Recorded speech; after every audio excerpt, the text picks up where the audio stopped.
15મી August 2026 આઝાદીના 80મા સ્વતંત્રતા પર્વ નિમિત્તે વિશ્વની સૌથી ઊંચી પ્રતિમા સ્ટેચ્યુ ઓફ યુનિટી ખાતે સરદાર સાહેબના સાનિધ્યમાં થયેલ ઉજવણીમાં સ્ટેચ્યુ ઓફ યુનિટીના ચેરમેન મુકેશ પુરીએ ધ્વજવંદન કરી તિરંગાને સલામી આપી અને શિસ્તબદ્ધ પરેડનું નિરીક્ષણ કર્યું હતું.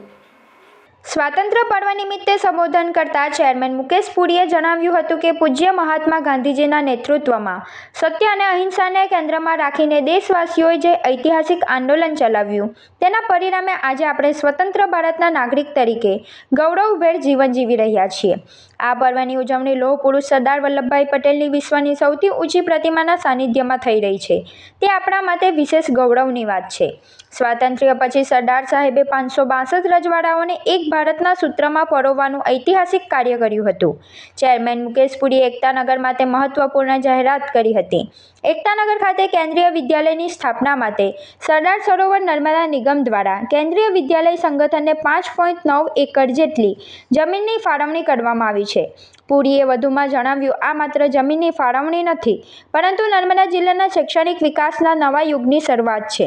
આવનારી પેઢીના બાળકોને ગુણવત્તાયુક્ત શિક્ષણની નવી તકો મળશે અને એકતાનગર શિક્ષણ ક્ષેત્રે પણ નવી ઓળખ સ્થાપિત કરશે. છેલ્લા 3 વર્ષમાં ગ્રીનિંગ એકતાનગર અને એક પેડ માં કે નામ અભિયાન અંતર્ગત અત્યાર સુધી કુલ આશરે 15 લાખ વૃક્ષો ઉછેરવામાં આવ્યા છે. વર્ષ 2026-27 તે 5 લાખ વૃક્ષો ઉછેરવાના લક્ષ્યાંક સામે અત્યાર સુધીમાં 50% કામગીરી પૂર્ણ થઈ છે. વિકાસ સાથે પ્રકૃતિનું સંરક્ષણ કરવું આપણી ફરજ છે. એકતાનગર ખાતે આશરે 4.5 હેક્ટર વિસ્તારમાં વિકસાવવામાં આવી રહેલો રેન ફોરેસ્ટ પ્રોજેક્ટ એક મહત્વપૂર્ણ ઇકોટુરિઝમ પહેલ છે. આ પ્રોજેક્ટમાં biodiversity, natural landscape, water bodies તથા વિવિધ ઇન્ટરપ્રિટેશન ફેસિલિટી દ્વારા મુલાકાતીઓને કુદરત અને પર્યાવરણનો શૈક્ષણિક તેમજ રોચક અનુભવ આપવામાં આવશે. આગામી સમયમાં national tribal freedom fighter museum, museum of royal kingdom of India, વીર બાળ સ્મારક અને ગુજરાત વનના મ્યુઝિયમ જેવા વિવિધ આકર્ષણો એકતાનગરની ઓળખને વધુ વિસ્તૃત કરશે. આ નવા પ્રકલ્પો સાથે એકતાનગર માત્ર પ્રવાસનું કેન્દ્ર નહીં રહે, પરંતુ ભારતના ઇતિહાસ, સંસ્કૃતિ, શૌર્ય, આદિવાસી વારસા અને રાષ્ટ્રીય એકતાનું વૈશ્વિક કેન્દ્ર બનશે. આ તમામ કામગીરીનો હેતુ પ્રવાસીઓને વિશ્વકક્ષાની સુવિધાઓ આપવાનો અને સ્થાનિક નાગરિકોના જીવનમાં સુખાકારી વધારવાનો છે.